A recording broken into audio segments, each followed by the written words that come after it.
Sanjiv Bhasin joining in on the show. Hi, Sanjiv. Lots to chat about. Why don't we start off by talking about earnings? Anything that stood out to you? Bajaj Auto, TVS Motor, Tech Mahindra? Yeah, good morning. So, Avan, I thought Birla Soft numbers were very, very smart in the mid cap.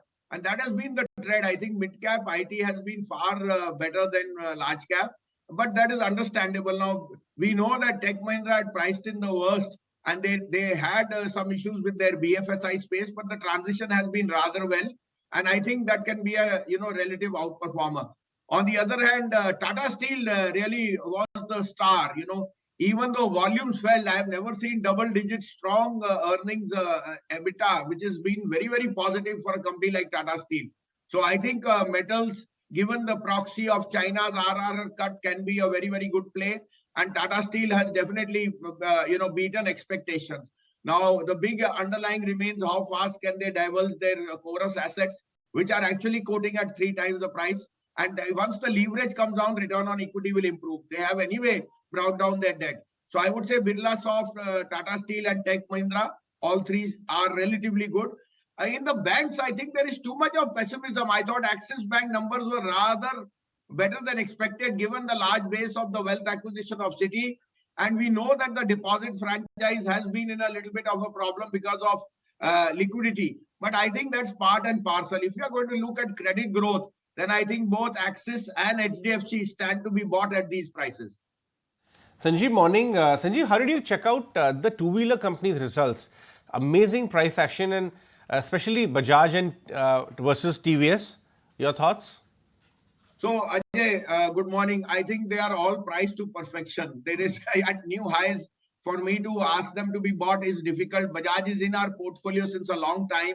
And, the biggest thing for Bajaj is their reinvention. They keep reinventing themselves. It's now the two-wheeler, their two-wheeler on the CV side, their three-wheeler on the CV side, on the EV side, all they are gathering momentum. Plus, their export market has done extremely well with a weaker rupee. And Bajaj continues to be the top pick along with Hero. On the other hand, Ajay, I think they are mostly priced to perfection. The only stock I could suggest is another one as a disclosure in my portfolio from 1600 Balkrishna Industry. I think they were really standout numbers. Balkrishna is an MNC. You cannot have tire companies not do well when China imports have stopped, and it's the largest retraded it's the largest player in the retraded market. So I would still put my money on Balkrishna Industry for a target of 3200. Sanjiv, Balkrishna gave out good numbers, no doubt about it, but they've also pulled back from sharing any guidance and all of that. So that is spooking certain section of the market, saying that probably it means that there could be softness in the exports and people are looking out for the 11 o'clock con call, which we'll also track. But do you think it's any matter of concern? Well, there will be, see, you are at a high plateau. There will be some companies which will try to guide. And it's understandable. It actually speaks well of managements which are trying to give you allay any, future misgivings that you will continue to grow at that rate. And we know that that is part and parcel. But, overnight things change. This big CRR cut, RRR cut by China actually puts more liquidity in the system. It makes China's consumption, which has been a laggard, start to come back. And now a large part of the, India's supply chain does still exist with China. So I think yesterday's development should be an added spoke. We'll wait for the conference call. Okay. Okay, fair enough. That's the view coming in. In the meantime, just curious to get in your take then on all that's transpiring between Zee and Sony now. Quite an ugly legal battle going to be playing out between the two entities. Yes, yesterday we did see some amount of reprieve in the stock price, but at 166, Sanjeev, what's the take? Awan, it's like I said, Saas Bahu ka serial which is going on. Unfortunately, we are at the receiving end. We have a big position in Zee. We are very confident of the business. 16,000 crore market cap for a media company like Zee is unmatchable. Get rid of the Goenkas with 3% stake. They are holding 62% of institution and mutual funds at ransom.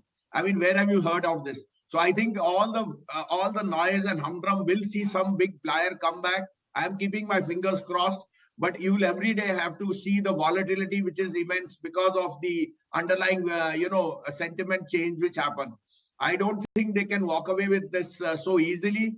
There will be some tinkering and talk, but the faster they can get rid of the Goenka, I think that will actually trigger a huge amount of upside in this over a period of time. Suitably, arguably, this could be one of the best MNC media stocks once all this, this clutter settles. So we will wait as silent sufferers and wait for the institutions actually to take a step. This should be a guiding force. 33% stake, you're being held to ransom. They are doing that. We gather from our sources that a bunch of domestic investors have come together and have written to SEBI, and they will be calling for a special EGM very shortly to take the matter of leadership of the company and the kind of value destruction which is happening forward. But I wanted a view, Sanjiv, on HDFC Bank. Yesterday we put out a story. We spoke with our sources very close to the management, and they're saying that in the near term, so one is that you can't write off HDFC Bank. I mean, they understand that the growth appears slow in this gone by quarter, but it is not a structural slowdown. But they also go on to say that 6 lakh new retail investors have added this stock in the last 14-15 days is what our sources tell us. They're saying they'll prioritize margin in the near term and profitability versus growth. And once this high cost borrowing issue peters out in the next 2 to 3 quarters, growth will rebound. You think it should be added closer to 1400 odd? Yeah, Ajay, as a disclosure, we have been doing a SIP in the last week, and we think that you cannot get a pedigree bank, the 5th largest in the world, which is undergoing a process. You must remember HDFC was a mortgage institution, not a quasi bank. And now the cost of deposit of replacing that high cost of deposit will take some quarters. And in the meantime, the margin has been under pressure because of this merger. But look at the behemoth. On one hand, you are saying DLF's earnings, the real estate going through the roof, and the largest mortgage lender only underperforming. How can it be? Secondly, they have always sacrificed slight bit of growth, but not let go of their margin. 3, yesterday 2 crore credit cards, they've crossed that number. 4, and out of incremental deposits, 19% in the system comes in with them. But now the base is large. The problem is this is a very heavily owned FI stock, and the norms for SEBI for disclosure of promoter entities and so on meant some compulsorily unloading. I think the fear factor has played out perfectly. If there is a perfect storm, it is now, which is in the private banks, HDFC, ICICI, Axis. Read my lips. If you do a SIP here for the next 3 months, you'll be laughing your way to the bank by the end of the year. Of Raymond as a stock. This morning, the reports again circulating saying that the talks between the two parties has collapsed yet again. What should investors do right now for Raymond? Because even the real estate cycle is getting a bit shaky now. Good morning, Anisha. So what's happening on Zee, the soap opera, is actually playing out in the perfect sense live over there in Raymond. So keep your fingers crossed, pray to God that some sense comes and you see a settlement. But these are tough to call. The emotions and legal battles are very, very difficult to predict.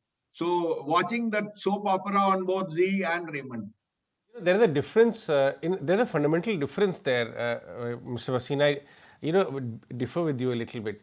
What is happening is Zee is directly impacting the financials of that company.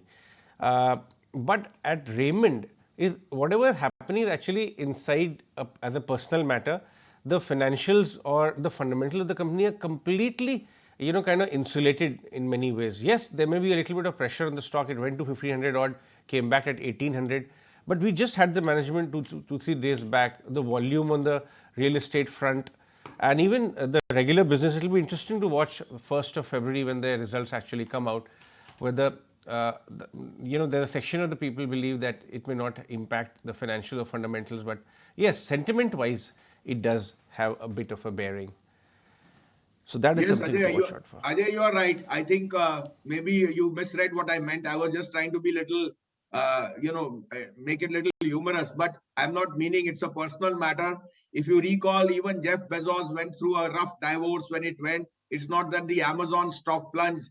For them, it's a minuscule what they pay as a settlement. The underlying asset The underlying business of Raymond's and the land bank they have in Thane remains robust. So I continue to think the business is robust. All that happens is that now when you become such a big entity or a corporate head honcho, your personal matters do make a difference, which is what is happening over here. And sentiment at a Mr. time Bhasin. when you are at new highs and there is worry across the board that what sort of impact this can have does play a sentimental change. But like I said, if Jeff Bezos could get away and Amazon stock only gone up, same will be the case with Raymond, where fundamentals of the prevail company eventually. will play a larger picture. No, fair point. No, Mr. Bhasin, we are just having a discussion, a healthy one. Yes, in fact, on a lighter note, since you brought it up, the stock of Amazon actually, surged 50% from that incident. So that is something which happened out there. Let's see whether it happens here or not. But for now, it continues to be an ongoing, deliberations there at Raymond. But Mr. Bhasin, on that note, we let you go. Appreciate you making time and joining us this morning. Shifting focus to